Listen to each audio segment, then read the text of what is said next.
Hello friends, welcome back to law in Telugu video series. ఈరోజు వీడియోలో మనం ఎలక్ట్రానిక్ ఎవిడెన్స్ గురించి తెలుసుకోబోతున్నాం. భారతీయ సాక్ష్య అధినియం 2023లో సెక్షన్ 62 అండ్ 63 ఈ ఎలక్ట్రానిక్ ఎవిడెన్స్ గురించి డీల్ చేస్తాయి.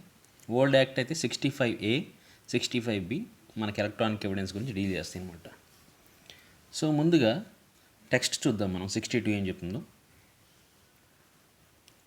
The contents of electronic records may be proved in accordance with the provisions of section 63. So ఏదైనా electronic record ఉండి ఆ ఎలక్ట్రానిక్ రికార్డుకి సంబంధించిన డీటెయిల్స్ కానీ అందులోని కంటెంట్స్ని కానీ మనం ప్రూవ్ చేయాలనుకుంటే వాటిని సెక్షన్ 63లో పొందుపరిచినటువంటి విధానం వాడుకొని మనం వాటిని ప్రూవ్ చేయొచ్చు అనమాట. సో ఆ ప్రావిజన్స్ని అనుగుణంగానే మనం ప్రూవ్ చేయగలం అనమాట. రైట్. సో అందువల్ల సెక్షన్స్ 62 మరి 63 రెండు కలుపుకొని మనం చదువుకోవాల్సి ఉంటుంది. సో ఈ సెక్షన్స్ వచ్చేసరికి ఏంటంటే ఆ 62 ఆర్ 65A అనేవి ఎక్స్క్లూజివ్గా ఎలక్ట్రానిక్ ఎవిడెన్స్ గురించి, ఆ రికార్డ్స్ గురించి మాత్రమే మాట్లాడతాయి అన్నమాట. ఆ ఈమెయిల్స్ కావచ్చు, వాట్సాప్ చాట్స్ కావచ్చు, ఆ కంప్యూటర్ జనరేటెడ్ డాక్యుమెంట్స్ ఏవైనా కానీ, సో మనం డిజిటల్గా స్టోర్ చేసిన ఏ డేటా అయినా కూడా దానికి ఈ 65A ఆర్ 62BSA వర్తిస్తాయన్నమాట. నార్మల్గా డాక్యుమెంట్స్ ఉంటాయి కదా, హార్డ్ కాపీస్ ఏమన్నా ప్రింటెడ్ డాక్యుమెంట్స్.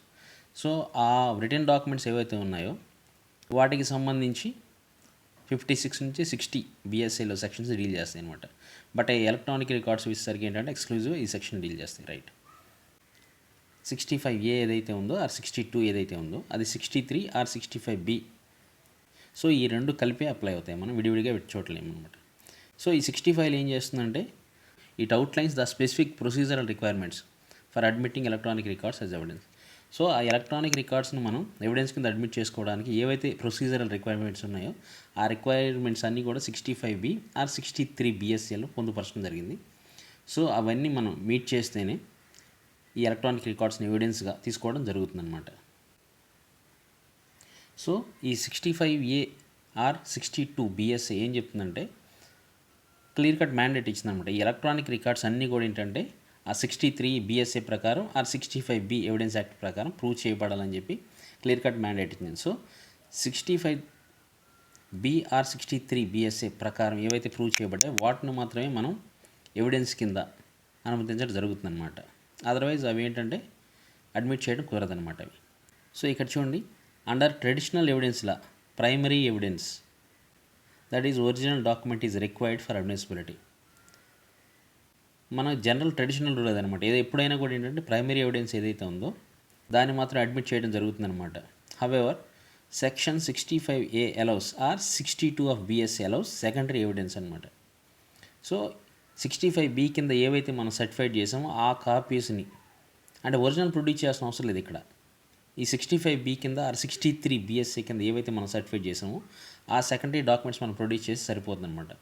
ఇది మన ట్రెడిషనల్ రూల్కి ఏంటంటే ఒక ఎక్సెప్షన్ లాంటిది అనమాట. ఇప్పుడు మనకి ఏంటంటే ఒరిజినల్ డాక్యుమెంట్ ఏదైతే ఉందో ఆ డాక్యుమెంట్ డైరెక్ట్గా మనం ప్రొడ్యూస్ చేయాల్సి ఉంటుందన్నమాట. రైట్, జనరల్ రూల్లో. బట్ ఈ ఎలక్ట్రానిక్ రికార్డ్స్ విషయానికి వచ్చేసరికి ఏంటంటే 65B కింద ఏవైతే మనం సర్టిఫై చేస్తామో ఆ కాపీస్ తీసుకొచ్చి ప్రొడ్యూస్ చేస్తే సరిపోతుంది అనమాట. రైట్.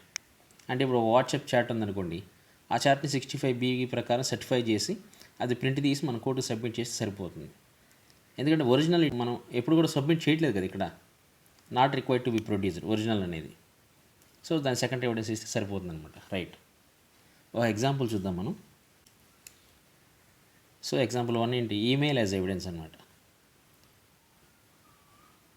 సపోజ్ ఒక కాంట్రాక్ట్ సంబంధించి ఏంటంటే పార్టీస్ మధ్య ఒక ఈమెయిల్ కాన్వర్జేషన్ నడిచింది అనుకుందాం, ఈమెయిల్ కమ్యూనికేషన్ నడిచింది. ఎప్పుడైతే ఆ కాంట్రాక్ట్ బ్రీచ్ అవుతుందో, బ్రీచ్ ఆఫ్ కాంట్రాక్ట్ జరిగినప్పుడు దానికి సంబంధించిన కేసు నడుస్తున్నప్పుడు ఆ ఈమెయిల్ ఏదైతే ఉందో ఆ మెయిల్కి సంబంధించిన కంటెంట్స్ని ప్రూవ్ చేయడానికి పార్టీస్ ప్రపోజ్ చేసినప్పుడు ఆ ఈమెయిల్ని మనం ప్రింట్ తీసి డైరెక్ట్గా ప్రొడ్యూస్ చేయలేమన్నమాట. సో దాన్ని మనం ఎవిడెన్స్ కింద యాక్సెప్ట్ చేయాలంటే, అడ్మిట్ చేయాలంటే ముందుగానే మాట్లాడుకున్నాం కదా, 65B Indian evidence act or 63 BSA right, Bharatiya Sakshya Adhiniyam ప్రకారం ఆ కంటెంట్స్ని మనం సర్టిఫై చేసి అప్పుడు మనం ఆ డాక్యుమెంట్ని కోర్టుకు ప్రొడ్యూస్ చేసినప్పుడు అది అడ్మిట్ చేయబడుతుంది అనమాట. రైట్. సో అది ఎవరి కస్టడీలో అయితే ఉందో ఆ ఈమెయిల్ ఎవరిదో, లేదంటే ఆ కంప్యూటర్ కానీ ఆ కమ్యూనికేషన్ డివైస్ కానీ ఎవరైతే ఉపయోగిస్తున్నారో ఆ వ్యక్తి సర్టిఫై చేయాల్సి ఉంటుందన్నమాట. రైట్. ఇది ఒరిజినల్ కాపీ అని చెప్పి, the exact copy of the original source అని చెప్పి. రైట్. అప్పుడు మాత్రమే అది అడ్మిట్ చేసుకోవడం జరుగుతుంది అనమాట. సో ఇంకొక ఎగ్జాంపుల్ చూడండి. ఇప్పుడు సీసీటీవీ ఫుటేజ్కి సంబంధించిన ఎగ్జాంపుల్. ఏదైనా ఒక క్రిమినల్ కేసులో ప్రాసిక్యూషన్ వారు ఏంటంటే ఒక సీసీటీవీ ఫుటేజ్ని ఎవిడెన్స్ కింద ప్రొడ్యూస్ చేయడానికి లేదా వాడుకోవడానికి ప్రపోజ్ చేశారు అనుకుందాం. సో ఫుటేజ్ ఏంటి ఇక్కడ మనకి, ఇది ఎలక్ట్రానిక్ రికార్డు కదా. So that one is stored digitally. అందువల్ల ఏంటంటే మనం డైరెక్ట్గా ఆ కాపీని తీసుకెళ్ళి ప్రొడ్యూస్ చేయడానికి లేదన్నమాట ఎవిడెన్స్ కింద. మనం ముందుగానే మాట్లాడుకున్నాం కదా. సో 62, 63 రెండు క్లబ్ చేసి చదువుకోవాలని చెప్పేసి. సో 63 ప్రకారం మన అన్ని ప్రొసీజర్ రిక్వైర్మెంట్స్ మీట్ చేస్తేనే 62 కింద మనం దాన్ని అడ్మిట్ చేసుకోవడం జరుగుతుందన్నమాట. సో ఈ ఫుటేజ్ని మనం అడ్మిట్ చేయాలంటే it must be accompanied by a certificate. So 65(3)లో ఆ 63లో ఆర్ 65(b)లో పొందుపరిచిన సర్టిఫికేట్తో దాంతోపాటు జతపరచాల్సి ఉంటుంది. సో ఈ సర్టిఫికేట్ ఏం చేస్తుంది, దేనికి సంబంధించిన సర్టిఫికేట్ అంటే చూడండి, footage was recorded in ordinary course of operation. So only ఆ ఇన్సిడెంట్ కోసమే ఆ సీసీటీవీ ఏదైతుందో అది పెట్టలేదు, బట్ అది రెగ్యులర్గా యూజ్ చేస్తూ ఉంటాం. దాని రెగ్యులర్ యాక్టివిటీస్లో భాగంగా ఈ ఇన్సిడెంట్ కూడా రికార్డ్ అయింది. సో ఇది ఆర్డినరీ కోర్స్ ఆఫ్ ఆపరేషన్ అంటే దాని యాక్టివిటీస్ కంటిన్యూస్ ప్రాసెస్ అనమాట. ఆ ప్రాసెస్లో భాగంగా ఇది కూడా రికార్డ్ అయింది అనమాట. అలాగ ఉండాలి తప్ప ఏంటంటే ఇది సెటప్ చేసినట్టు ఉండకూడదని.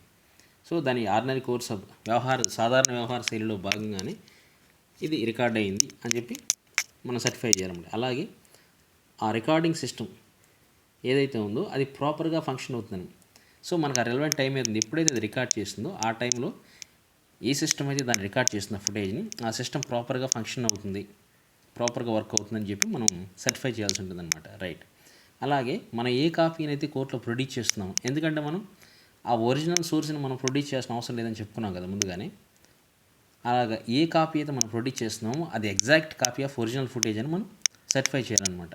సో ఇలా సర్టిఫై చేస్తూ 65(b) కింద కానీ ఆ 63 కింద కానీ కోర్టుకి మనం ఆ సర్టిఫికేట్ని 62 కింద లేదా 65(a) కింద మనం కోర్టుకి సబ్మిట్ చేసినప్పుడు దాని కోర్టు అలౌ చేయడం జరుగుతుంది అనమాట. సో ఈ రిక్వైర్మెంట్స్ మనం ప్రూవ్ చేయాలన్నమాట. ఇవి మీట్ అయితేనే దాన్ని మనం ఎవిడెన్స్ కింద తీసుకోవడం జరుగుతుంది.